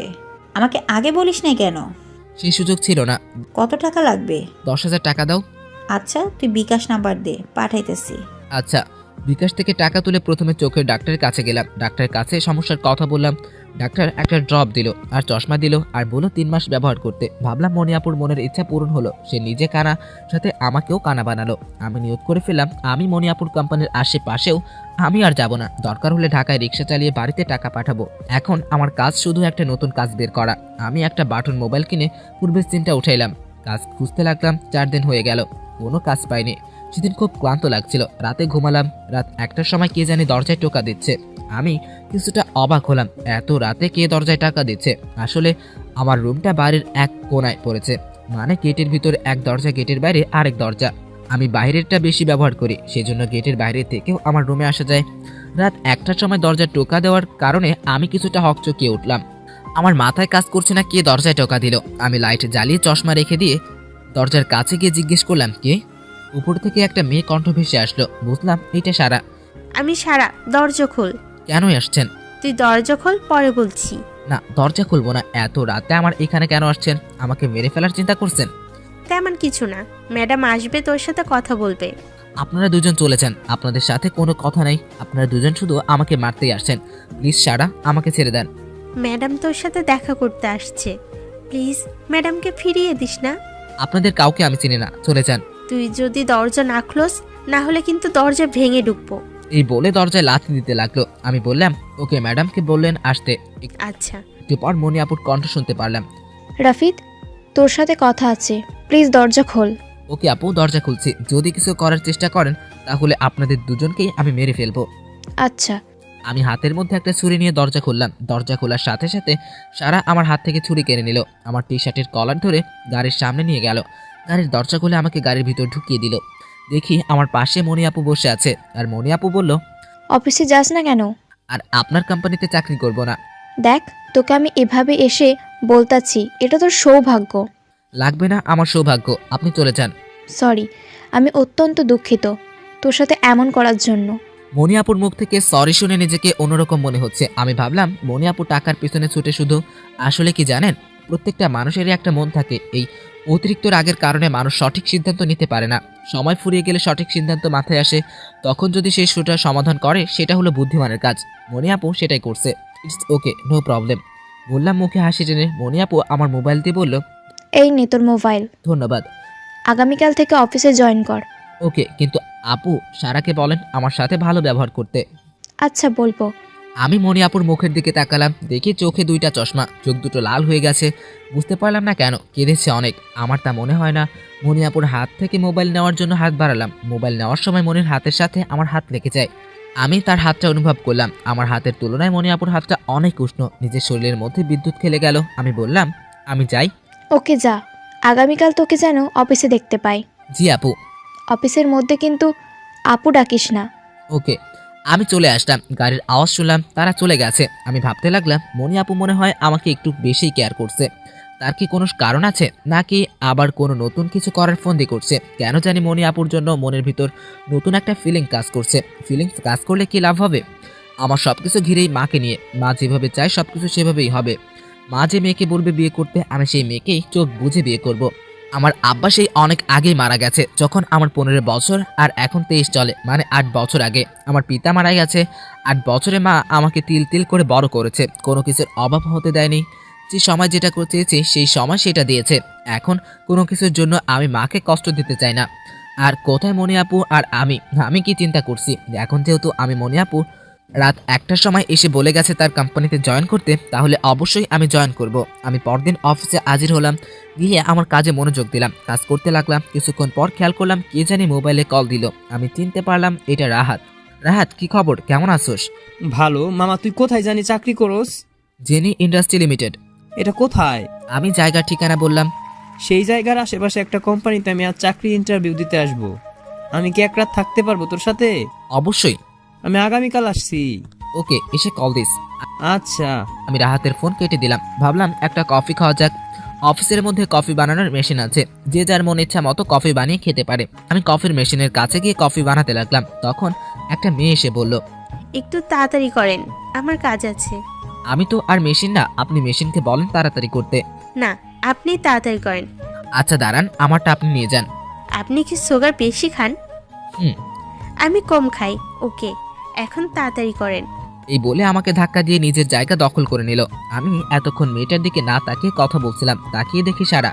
আমি ভাবলাম সারা ছাড়া এই কাজ আর কেই বা করতে পারে। ও কণ্ঠস্বর চেঞ্জ করে এমন করছে। আমি বুঝলাম এটা ইচ্ছাকৃত। আমি বললাম, এটা কি করলেন? মজা করলাম। এই নে তোর কফি। আমি কফি হাতে নিলাম, তখন সারা বলল, আচ্ছা, তুই কি একটু ভাব কম ধরে অফিসে আসতে পারস না? এমন ভাব ধরে আসোস যেন তুই অফিসে বস আর আমরা কর্মচারী। কই আমি ভাব ধরলাম? আবারও ভাব ধরিস? আবার কোথায় ভাব ধরলাম? আবারও। রাখেন আপনার ভাব, আমি গেলাম। এই বলে আমি হাঁটা ধরলাম। কি ভেবে যেন পিছনে তাকালাম। পিছনে তাকিয়ে দেখি 2 পা আগালাম। সামনে কার সাথে যেন ধাক্কা খেলাম। ধাক্কা খেয়ে আমার হাতের গরম কফি ওনার শরীরে পড়ে গেল। উনি হকচকিয়ে উঠে আমাকে কষে একটা চড় দিলেন। আমার চশমা পড়ে গেল। আমি চশমা চোখে দিয়ে বললাম, সরি স্যার। চুপ বেয়াদব, দেখে শুনে হাঁটতে পারিস না? সরি স্যার, আমারই ভুল। ভুল তো তোরই। এই বলে তিনি তার শরীর থেকে শার্ট খুলে ফেললেন। দেখে ওনার 6 প্যাক, সেই লেভেলের বডি। অফিসের সকল মেয়ে তার দিকে তাকিয়ে রইল, কারণ হ্যান্ডসাম ছেলে। 6 প্যাক। আমিও একটা সময় 6 প্যাকের ট্রাই করেছিলাম, পরে অলসতার জন্য আর করা হয়নি। সারা এসে বলল, সরি সরি স্যার, কিছু মনে করবেন না। কেন কিছু মনে করবেন না? সে তো ইচ্ছে করে আমার শরীরে কফি ঢেলে দিল। Sorry sir. এই তুই দেখে চলতে পারস না? থাবড়ায় দাঁত সব ফেলে দিব। ঠিক মতো কাজ করবি, নয়তো চলে যাবি। Sorry madam. আবার আমাকে সরি বলস? স্যারকে বল। Sorry sir. দেখি তার বডিগার্ডগুলা আয়সা তাকে নতুন পোশাক পরিয়ে দিল। আমি আমার অফিসে চলে আসি। দোষটা আমার ছিল, সেটা আমি মানলাম। কিন্তু সারা আমাকে কি অপমানটাই না করলো। উনি নিশ্চয়ই বড় কোনো ব্যক্তি হবে, সেই জন্য সারা তাকে স্যার স্যার বলতেছে। কিছুক্ষণ পর সারা আসলো, আমার এখানে এসে বলল, সরি রে, তোকে অনেক অপমান করছি, কিন্তু কিছু মনে করিস না। উনি আমাদের বিজনেস পার্টনার। ওনাকে ম্যাডামও খুব সম্মান করে, সেজন্যই তোর সাথে এমন করছি। কিছু মনে করিস না প্লিজ। ওকে, সমস্যা নেই, দোষটা আমারই ছিল। জানি তোরে চর মারছে, কিছু মনে করিস না। আসলে উনি এমনই। সমস্যা নেই, এসবের সাথে আমার অভ্যাস হয়ে গেছে। ওই দিন মনি আপু মারলো, আজকে এক অচেনা ব্যক্তি এসে মারলো, পরদিন আপনি মারবেন, এরপর অফিসের সবাই আমার শরীরে হাত উঠাবে। আমি থাকতে এই অফিসে কেউ তোর শরীরে ফুলের টোকাও দিতে পারবে না। এইটা যদি মনি আপু বলতো তাহলে বিশ্বাস করতাম। তুই আমাকে বিশ্বাস করিস না? না, করি না। শোন, ওই লোকটার সাথে বেশি ঝামেলা করিস না। উনি ম্যাডামের বয়ফ্রেন্ড। ওনার যদি কিছু করস, ম্যাডাম তোকে মেরে ফেলবে। আর তুই তো জানিস ম্যাডাম যেদিকে আমিও সেদিকে। মনে হয় না এই অফিসে বেশি দিন টিকতে পারবো। পারবি পারবি, আস্তে আস্তে অভ্যাস হয়ে যাবে। সেটা আপনি ঠিক বলেছেন। একটা প্রশ্ন করি, কর। ম্যাডামকে আপনি কি রকম চোখে দেখেন? আমার কাছে ম্যাডামকে খুব ভালো লাগে। উনি আমার সকল সমস্যা বোঝে। আমি তো নিয়ত করেই ফেলেছি ম্যাডামের বিয়ের পর আমি বিবাহ করব। আর মনে হয় শীঘ্রই বিয়ে করে ফেলবে ওনাকে। ওহ ভালো, আপনি কাকে বিয়ে করবেন? আপনাকে তো কেউ পছন্দ করবে না। আমাকে বিয়ে করবে না এরকম মানুষের অভাব। অভাব যদি আমাকে বলেন তাহলে আমি রাজি হব না। তুই রাজি না হলে তোরে কিডন্যাপ করে বিয়ে করব। কত শখ! শখেই তো আল্লাহ আল্লাহ কর, যাতে কেউ আমাকে পছন্দ করে। পছন্দ করলে তুই বেঁচে যাবি, নইলে তোর খবর আছে। সেটা দেখা যাবে। আমি যাই। ওকে। আমি আর কিছুক্ষণ অফিসে থেকে রুমে চলে আসলাম। পরদিন রাহাত আসলো। সে গিয়ে তার কোম্পানিতে ইন্টারভিউ দিল। ইন্টারভিউ দিয়ে এসে বলল খুব ভালো হয়েছে। তখন রাহাত বলল, দোস্ত আমি মনে হয় চাকরিটা পেয়ে গেছি, এখন বাড়ি চলে যাই। কোম্পানি থেকে মনে হয় 2-1 দিনের ভেতর কল আসবে, তখন একেবারে ঢাকা চলে আসবো। তোর এখানে থাকার ব্যবস্থা আছে না? আছে, আজকে থাইকা যা। থাকলেই দেরি হয়ে যাবে, আমি গেলাম। ওকে, ফোন দিস। আচ্ছা। রাহাত চলে গেল। রাহাত আসলে ভালোই হবে, দুজন একসাথে মজা করতে পারবো। 3 দিন পর রাহাত আসলো, এসে কোম্পানিতে জয়েন করলো। এভাবে 1 মাস চলে যায়। প্রথম মাসে বেতন দিল 30,000 টাকা। আমি ভাবলাম মোটামুটি ভালোই, খারাপ না। আমি বেতন পেয়ে মাকে ফোন দিলাম, কেমন আছেন? ভালোই। বেতন পেয়েছি। কত? 30,000 টাকা। আমার এখানে খরচ গিয়েছে 10,000 টাকা, বাকি টাকা পাঠাইতেছি। পাঠা, তোর জন্য মেয়ে দেখতেছি। দেখছো, কিন্তু মা আমার হাতে তো এখন টাকা পয়সা নেই। তুই কোনো চিন্তা করিস না। এখন বল, তুই কবে আসতে পারবি? তুমি যেদিন বলবে। আগামী সপ্তাহে আসতে পারবি? আসতে পারবো, শুধু শুক্রবার ছুটি। তোর সাথে তো রাহাত থাকে, তাকে নিয়ে একেবারে আসিস।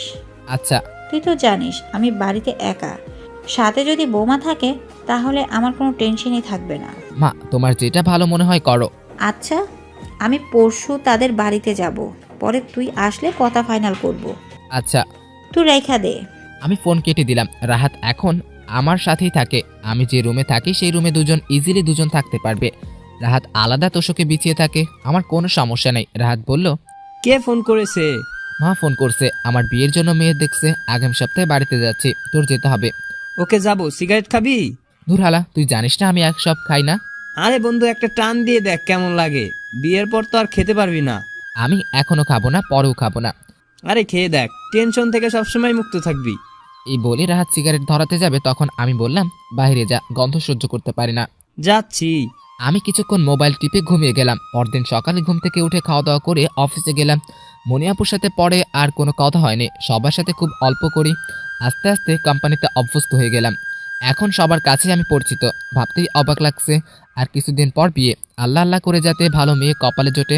আজকে অফিসে বেশি কাজ ছিল না, রুমে চলে আসলাম। মেসের খাবার আর ভালো লাগে না, পেটের ক্ষুধায় শুধু খাই, টাকাই নাই যে ভালো মন্দ খাবো। রাহাতেও আমার মতো ম্যাসে 30,000 টাকা বেতন, আর একটা লোকাল কোম্পানি, 10 বছর মেয়াদের চাকরি। রাহাতের ফ্যামিলি সবাই আছে। রাহাত আর সবুজ আমার ছোটবেলার বন্ধু, ছোটবেলা থেকেই আমরা একসাথে এসএসসি দিছিলাম। পরে আমি কারিগরি লাইনে চলে আসি। সবুজের এখনও কোনো চাকরি ব্যবস্থা হয়নি, ওর বাবার একটা ব্যবসা আছে, ওইখানে সে এখন সময় দেয়। ওর যদি এদিকে কোনো চাকরি হয় তাহলে 3 জন একসাথে অন্য আরেকটি ফ্ল্যাট নিয়ে থাকবো। সবুজের এখনও কোনো আপডেট পাইনি। আমি দুপুরের খাবার খেয়ে বাসায় এসে ফ্রেশ হয়ে বিকেলে খেলতে বেরোলাম। রাহাত এখনো রুমে আসেনি। বাসার পাশে একটা মাঠ আছে, ওইখানে ক্রিকেট খেলি। এই 1 মাসে তাদের সাথে ভালোই পরিচয় হলাম। ছোটবেলা থেকেই আমাদের 3 জনের খেলার প্রতি একটু বেশি ঝোঁক ছিল। বিকেলে খেলাধুলা করে বাসায় আসছি, দেখি অনেক মানুষ নামাজে যাচ্ছে। ওইখানে আসার পর নামাজ কি জিনিস ভুলে গিয়েছিলাম। বাড়িতে থাকতে মার বকাঝকার কারণে নামাজ পড়তাম, এখানে এসে যেন সেটা ভুলেই গেলাম। কেন জানি মনে হলো নামাজ পড়া উচিত।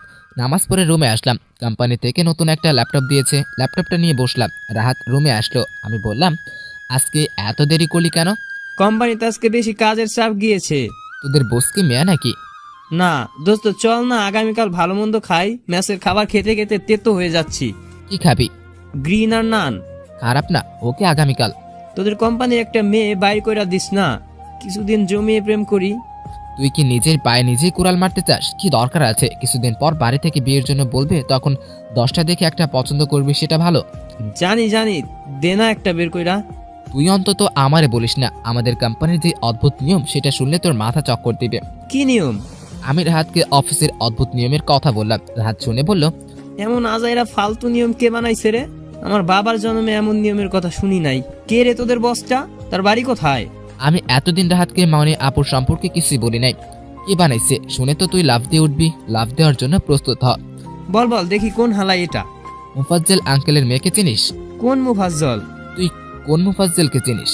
দেখি রাহাত ভাবনায় ডুবে গেল। কিছুক্ষণ পর রাহাত শোয়া থেকে বসে পড়লো আর বলল, তুই আমাদের প্রতিবেশী মুফাজ্জল আঙ্কেলের মেয়ে সুমাইয়া আক্তার মনির কথা বলতাছোস? ওয়েট দাঁড়া, হুম। মনি আপু তোর বস? আমি তো বিশ্বাসই করতে পারতাছি না। এতদিন বলস নাই কেন? সারপ্রাইজ। বা সারপ্রাইজ?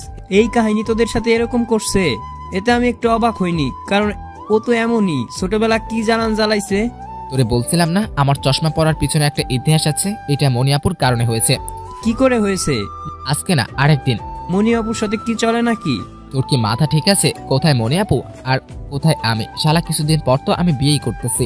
বুঝছি, তোর দ্বারা কিছু হইব না, আমারই কিছু একটা করতে হইব। তুই কি করবি দেখিস। তোরে আমি একটা মেয়ের সন্ধান দিতে পারি। তুই যদি পটাতে পারিস তাহলে তুই লাকি, আর যদি না পারস তাহলে তোর খবর আছে। কে রে এটা? মনিয়াপুর সেক্রেটারি সারা, খুব পাকনা, আর মনিয়াপুর বডিগার্ডও। আর যেহেতু বডিগার্ড তাহলে মারামারিতে উস্তাদ। অসুবিধা নেই, এমন মেয়েই তো আমার দরকার। দেখ তুই জেনে বুঝে আগুনে লাফ দিচ্ছস, তোর কপালে শনি আছে। অসুবিধা নেই, তুই শুধু মেয়েটাকে দেখাইস। আচ্ছা, আমি কতক্ষণ মোবাইল টিপে খাওয়া দাওয়া করলাম, দেখি মা ফোন দিয়েছে। তোর জন্য মেয়েটা দেখেছি।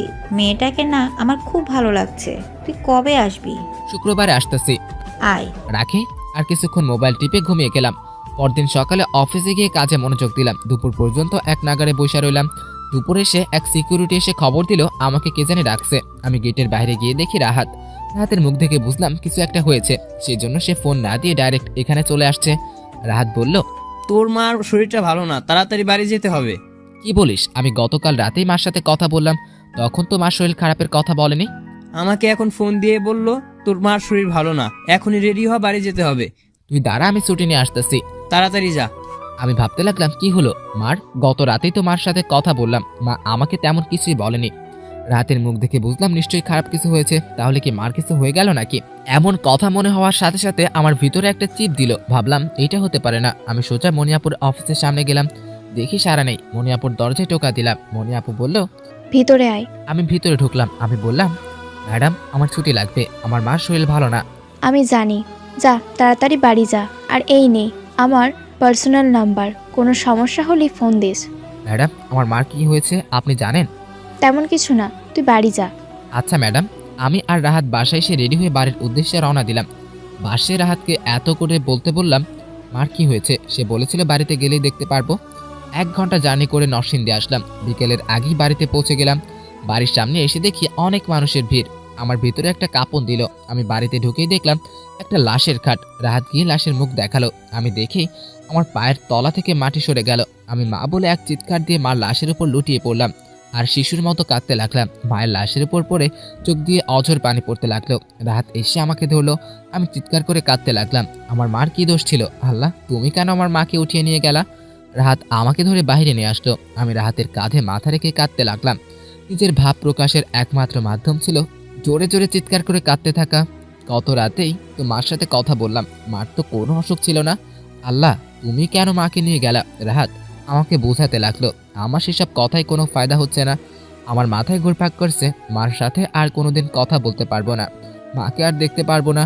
মার প্রত্যেকটা কথা মনে হচ্ছে আর চোখ দিয়ে পানি পড়ছে। সব আমার দোষ, কেন যে মাকে ছেড়ে চলে গেলাম। আজ যদি মার পাশে থাকতে পারতাম হয়তো এমন হতো না। মৃত্যুর সময় মার পাশে থাকতে পারতাম, মার শেষ কথাগুলো শুনতে পারতাম। হে আল্লাহ, কেন তুমি আমার মাকে তুলে নিয়ে গেলা? কেন তুমি আমাকে এতিম বানায় দিলা? কতক্ষণ কাঁদলাম জানি না। মাকে গোসল দিল, রাতে জানাজার টাইম দিল। ছোটবেলায় মাদ্রাসায় পড়ার কারণে আমি আরবি পড়তে পারতাম। নিজের মার জানাজা পড়ালাম নিজেই, নিজের হাতে মার কবর দিলাম। আমার চোখ দিয়ে অঝরে পানি পড়তেছে, আর শুনতে পারবো না মার মুষ্টিমধুর বকাগুলো। আমি রাতে ঘুমাতে পারলাম না, শেষ রাতে ঘুমিয়ে গেলাম। রাতে এসে ডেকে উঠালো। এখন কেন জানি মার মধুর ডাকগুলো শুনতে ইচ্ছে হচ্ছে। সেই ভেবেই আমার চোখ দিয়ে পানি পড়তে লাগলো। রাত আমাকে সান্ত্বনা দিতে লাগলো। দেখ, মানুষের মৃত্যু তো হবেই, আজ না হোক কাল। তোর মার হায়াত নেই, সেজন্য আল্লাহ নিয়ে গেছে। রাহাত আমাকে খাবার এনে দিল। আমি অল্প খাবার খেলাম। তখন রাহাত বলল, মনি আপু আসছে, ভিতরে আসতে বল। দেখি মনি আপু আসছে, সাথে সারাও। মনি আপু এসে বসলো, চোখে দিয়ে তখনও পানি পড়তেছে। মনি আপু বলল, দেখ, মানুষ মরতেই হবে, এমন আছে আল্লাহ আমাকেও আজকে তুলে নিয়ে যাবে। তোর মায়ের হায়াত নেই, আর মায়ের জন্য না কেঁদে দোয়া কর, আল্লাহ যেন তাকে জান্নাতবাসী করে। হুম। কাঁদিস না, কেঁদে যদি তোর মাকে ফিরে আনতে যেত তাহলে তোর মাকে কেঁদে ফিরে আনতাম। হুম। আমি আর সারা কিছুদিন এখানে থাকবো। তোর মাকে যারা গোসল করিয়েছে, কবর দিয়েছে, তাদের দাওয়াত দিয়ে খাইয়ে দিয়ে তারপর আমরা যাব। তখন রাহাত বলল, না আপু, আপনার কষ্ট করতে হইবে, আমরা এই ব্যবস্থা করব। রাফিদের অবস্থা ভালো না, আপনারা পারবেন না, আর এমন কেউ নাই আপনাদের ব্যবস্থা করে দিবে, তাই আমরাই করে দিব। না আপু, আপনি শুধু শুধু কষ্ট করবেন কেন, আমরাই ব্যবস্থা করব। না, তোরা পারবি না। কে তোদের রান্না করে দিবে? কবে তাদের বলবি? সেটা অবশ্য মনি আপু ঠিকই বলছে, কারণ আমার আব্বা ছিল আমার দাদার একমাত্র ছেলে, যার কারণে আমার চাচা চাচি ফুপি কিছুই নেই। আমাদের বংশের আমি লাস্ট। আমি বললাম 2 দিন পর। আচ্ছা, আমরা 2 দিন বাড়িতে থাকবো। শুধু শুধু কষ্ট করবেন আপনারা। তখন মনি আপু রাহাতকে বলল, তোর নাম যেন কি? জি, আমার নাম রাহাত। রাহাত, তুই ফারিদকে একটু সঙ্গ দেও। জি আপু। তাহলে এখন আমরা যাই। দুপুরে আর রাতে আমাদের বাড়িতে খাওয়া দাওয়া করবি। জি না আপু। চুপ কর, যেটা বলছি সেটাই কর। এই বলে মনি আপু চলে গেল। রাহাত বলল, ভালো হলো, ঝামেলা থেকে বাঁচিয়ে দিল। হুম। তুই বস, আমি আসছি। ওকে। রাহাত চলে গেল। আমি মায়ের আলমারি থেকে মার ব্যাগটা বের করলাম। মার ব্যাগ থেকে একটা কাগজ পেলাম। কাগজে লেখা ছিল, রাফিদ বাবা, আমার কেন জানি মনে হচ্ছে আর বেশি দিন বাঁচবো না। তোকে বলিনি কারণ তুই শুধু শুধু টেনশন করবি। কখন মারা যাব বলতে পারি না। হয়তো তুই পাশে থাকতে পারোস, নাও থাকতে পারো, সেজন্য বলতেছি। আমার পছন্দ করা মেয়েকে তোর পছন্দ হলে বিয়ে করিস, আর সব সময় নামাজ পড়বি, তোর বাবার জন্য দোয়া করিস, মারা গেলে আমার জন্য দোয়া করিস, আর বংশের মর্যাদা ধরে রাখিস। আমার অ্যাকাউন্টে কিছু টাকা আছে, ওইগুলো খরচ করিস, আর তোর আব্বার কবরের পাশে আমাকে কবর দিস। তোকে অনেক বকাঝকা করেছি, মাফ করে দিস। যদি এই চিঠিটা পড়ে থাকোস তাহলে আমি অলরেডি মারা গেছি। কেন জানি মনে হচ্ছে বেশি দিন বাঁচবো না। আমার চোখ দিয়ে টপটপিয়ে পানি পড়ছে। আমাকে কেন বললো না মার মনের কথা? আব্বার কবরের পাশে মার কবর দিয়েছি। মার পছন্দ করা মেয়েকে এখন বিয়ে করা সম্ভব নয়, কারণ এখন আমাকে চলে যেতে হবে ঢাকায়, আর বিয়ে করে তাকে ঢাকায় নিয়ে যাওয়া সম্ভব নয়। মা থাকতো তাহলে মার সাথে বাড়িতে থাকতে পারতো। এখন আর সেটা সম্ভব নয়। এই বাড়ি এখন খালি পড়ে থাকবে। ভাবতেই বুক ফেটে চিৎকার আসছে। মাকে ছাড়া কি করে থাকবো? এই পৃথিবীতে আমার এখন আপন বলতে কেউ নেই। দুপুরে মনি আপু আসলো খাবার নিয়ে। মনি আপু আমাকে দেখে বলল, তোর কষ্ট আমি বুঝি, এভাবে কাঁদলে কি তোর মাকে ফিরে পাবি? এই নে, খাবার খেয়ে নে, দেখবি ভালো লাগবে। হুম। এখন আমার সামনে খা। ওকে। আমি অল্প খাবার খেলাম। মনি আপু বলল, বুঝতে পারছি তোর মনটা অনেক খারাপ। তাহলে বিকেলে চল, নদীর পাড়ে হাঁটতে যাব। হুম। বিকালে আমি আর মনি আপু সারা রাহাত গেলাম নদীর পাড়ে। শুনলাম সবুজ বিদেশ চলে গেছে। মনি আপু গিয়ে নদীর পাড়ে বসলো। সারা নদী দেখে খুশিতে শেষ, পানিতে নামতে চলে গেল। মনি আপু ইশারা দিয়ে বলল তার পাশে বসতে। আমি গিয়ে তার পাশে বসলাম। মনি আপু বলল, তোর মনে আছে এই নদীতে কত গোসল করেছিলাম? হুম। মনে আছে একবার তুই যে আমাকে টান দিয়ে পানিতে অনেকটা গভীরে নিয়ে গিয়েছিলি? আমি যে কি ভয় পেয়েছিলাম। ভয়ের কারণে আমার 3 দিন একটানা জ্বর ছিল। হুম।